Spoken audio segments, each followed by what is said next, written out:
अस्सलाम वालेकुम। मैं हूं आपका मेज़बान मलिक इमरान और आप देख रहे हैं mister Malik Imran official YouTube channel. आज की ताज़ा खबर ये है जनाब कि रशिया ने पुतिन ने रशिया के जो प्रेसिडेंट हैं उन्होंने यूक्रेन की तरफ अपनी आर्मी को कदम बढ़ाने की इजाज़त दे दी है। इसके बरक्स यूक्रेन की जो आर्मी है उन्होंने जब ये हालात देखे हैं तो उन्होंने सिलेंडर कर दिया। यूक्रेन आर्मी इसने सिलेंडर कर चुकी है।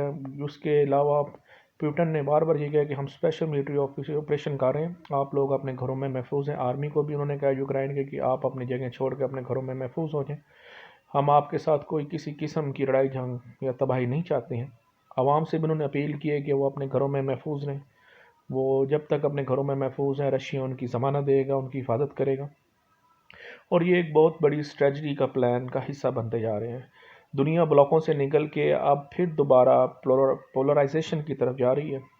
उसके बरक्स हम देखें तो एक और चीज़ बड़ी मद्देनज़र रखनी पड़ेगी कि यूरोपियन यूनियन ने आखिर पाबंदियाँ परमानेंट लगाई क्यों नहीं। सिर्फ उन्होंने दावों और ज़ुबान की ही बात ज़ुबानी कलामी ही वो अपने सारे प्रोजेक्ट कंप्लीट किए हैं। उन्होंने बेसिकली इन पर रशिया पर पाबंदी नहीं लगाई थी, जिस वजह से रशिया ने जो है अपने आप को मज़ीद मजबूत समझ कर और यूक्रेन की तरफ पेशकदमी की।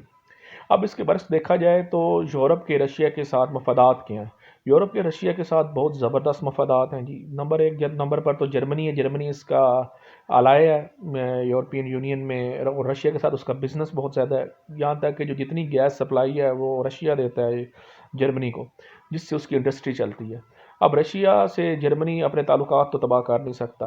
दूसरी तरफ देखा जाए तो बरतानिया ने बहुत शदीद ज़ोर डाला था कि हम अपने फाइटर जेट्स देंगे, सारा कुछ दे, सिर्फ ज़ुबानी कलामी थी। हत्ता कि फ्रांस अपने यूरो सब दुनिया में बेचता है, लेकिन अफसोस वो वहाँ से उड़ा के यूक्रेन का बॉर्डर ना बचा सका। मेन चीज़ ये है कि दुनिया अब अपने आप को पोलराइजेशन की तरफ लेके जा रही है। हर खित्ता अपने आप को कमज़ोर और कवि की सोच से निकलता आ रहा है। अब देखा जाए तो पाकिस्तान के हालात भी हमारे सामने हैं। दुनिया में जब तक मुनाफिक रहेंगे ना तो ये हालात पैदा होते रहेंगे। आप देखें कि यूक्रेन को इस तरह से पॉलिसी में बनाकर पूरे यूरोप ने फंसाया, फिर उसके बाद यूक्रेन के साथ इतनी बड़ी नाइंसाफ़ी की गई कि उसके अपने जो इलाके थे वो वापस ले लिए रशिया ने। और ये भी सच है कि ये रशिया का ही यूक्रेन का हिस्सा था। रशिया से आज़ाद हुई आज़ाद रियासतें थीं, लेकिन अगर यूक्रेन की वो जो रियासतें वापस रशिया में ज़म हो रही तो इसका मतलब है कि रशिया स्ट्रॉन्ग हो रहा है। हमें इस चीज़ को मानना पड़ेगा। चाइना रशिया ने अपने आप को बहुत स्ट्रॉन्ग किया है इस वक्त दुनिया में। और थर्ड जो अमेरिका, अब दुनिया में एक पावर तो नहीं रहेगी, अब तीन पावरें होंगी। अब जब तीन पावरें हों तो लड़ाई झगड़े के असरात अब मंडलाते रहेंगे दूसरी हुकूमतों पर भी। मिसाल के तौर पे अभी आपको 2023 का जो है माहिदा तुर्की का है जो ब्रिटेन के साथ उसका साइन हुआ था 1920 में पेरिस में, वो भी आ रहा है। अब उसके बाद उसके क्या असरात मुरतब होंगे मिडिल ईस्ट पे, ये भी देखने वाली बात है। जंग क्या हम जंगी सकाफ़त का हिस्सा बनने जा रहे हैं, कल्चर वो हम क्रिएट कर रहे हैं। दोबारा से हम उस नस्लों को अपनी आगों गोलों में और शोलों में झोंक रहे हैं। ये बातें बहुत अहम है जो हमें अभी सोचनी पड़ेंगी। उसके बरक्स देखा जाए कि जर्मनी ने जो सिर्फ ज़बानी कलामी की है, या बरतानिया ने सिर्फ ज़बानी कलामी करके जो पाबंदी आयद करने की कोशिश की थी, इसके असरात के दर हकीकत कोई भी इस जंग में हिस्सा नहीं लेना चाहता था। और अमेरिका तो वैसे ही नहीं चाहता था, उसकी बहुत सी वजूहात थी। अमेरिका का यूक्रेन में इंटरेस्ट ही नहीं है। अमेरिका का ना तो कोई बिज़नेस है, ना ही कुछ है, कोई इंटरेस्ट नहीं। हाँ, चाइना का बहुत बड़ा बिज़नेस है। चाइना यूक्रेन के अंदर अपना बिज़नेस संभाले हुआ था। चाइना और रशिया की आपस में स्ट्रेटजी बहुत स्ट्रॉन्ग थी, लेकिन देखा जाए तो चाइना ने भी इसकी हमायत की है, क्योंकि कुछ ऐसे शवाहिद चाइना और रशिया के पास मौजूद थे कि उन्होंने यूक्रेन को बग़ैर जंगी हालात को देखे मद्देनज़र, यानी किसी किस्म का खून खराबा और ये जो आर्म फोर्सेस की आपस में लड़ाई बग़ैर फतह किया। अब यूक्रेन में इनकी फ़ौजें दाखिल हो चुकी हैं रशिया की, और रशिया की फ़ौजों ने कंट्रोल संभालना शुरू कर दिया। यूक्रेन की फ़ौजों ने सरेंडर करके अपने आप को घर में पनाह ले ली है और किसी किस्म की कोई लड़ाई झगड़े से अपने आप को असना कर दिया।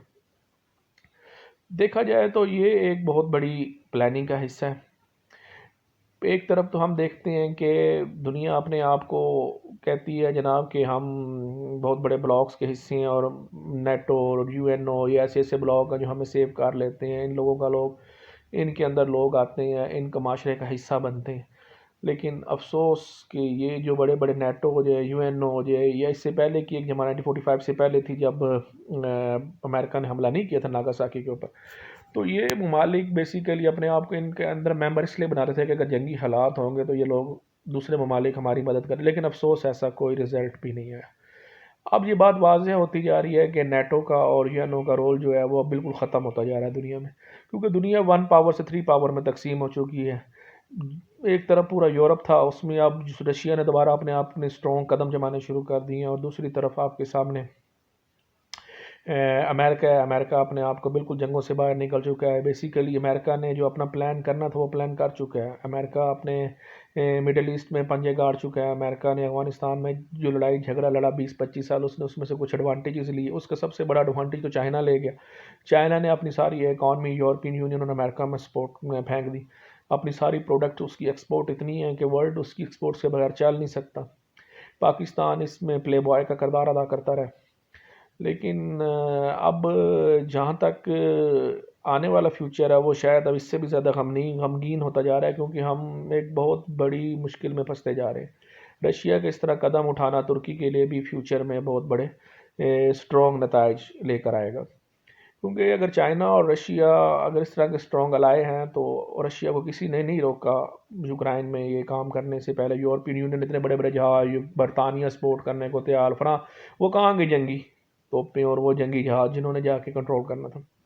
یہ صرف لفظی گورا بالی تھی جو وہ چلا رہے تھے. در حقیقت یہ سب لوگ جانتے تھے کہ ان کے پاس کچھ بھی نہیں ہے، یہ صرف کھو دیں گے سب، اور ایسا ہی ہوا. اب اس کی دوسری طرف دیکھا جائے تو نیٹو اتنی کمزور ہو چکی ہے کہ ان ملکوں کو اپنی حفاظت کرنے کے لیے بھی اپنی ذاتی فوج درکار ہوگی. اب یہ نیٹو والی فوج نہیں منگوا سکیں گے. یعنی کہ مثال کے طور پر اگر یہی قدم جرمنی کے ساتھ ہوتا ہے یا یہی کام جو ہے فرانس کے ساتھ ہوتا ہے تو فرانس انفارچونیٹلی نیٹو کے سہارے نہیں رہ سکے گا. لیکن دوسری طرف دیکھا جائے تو نیوکلیر ویپنائز جو کنٹریز ہیں ان کے لیے یہ بہت بڑا مسئلہ درپیش ہوگا، کیونکہ نیوکلیر ویپنائز کنٹری ہوں گی جب بھی ان کو مسئلہ درپیش ہوگا وہ اپنے دفاع کے لیے اس کا استعمال کرنا جائز سمجھیں گے. جیسے پاکستان اور انڈیا کے حالات پچھلے رہے لاسٹ ایئر جو فروری میں ہوا، اور جو ایئر سٹرائک ایک دوسرے پہ پاکستان اور انڈیا نے کی، اس کے بعد کیا ہوا، پاکستان نے آخر ان کو نیوکلیر کی دھمکی دے دی. اور پاکستان ایسا کر بھی جاتا تھا کیونکہ انڈیا یہ بات جانتی تھی کہ پاکستان کا کنٹرول ان کی آرمی کے پاس ہی ہوتا ہے. اس کی عوام یا وہ جو اس کے پولیٹیشین ہے یہ just like a play cards ہوتے ہیں، جو چاہے تو آرمی کرتی ہے، اس میں کوئی دو رائے نہیں تھی. اب اس کی دوسری طرف دیکھا جائے تو اتنی کمزور نیٹو کیا دنیا میں اپنے آپ اپنی جگہ بنانے میں کامیاب ہوگی؟ میرا نہیں خیال کہ ہوگی. نیٹو کے اوپر یقیناً ایک سوالیہ نشان آئے گا.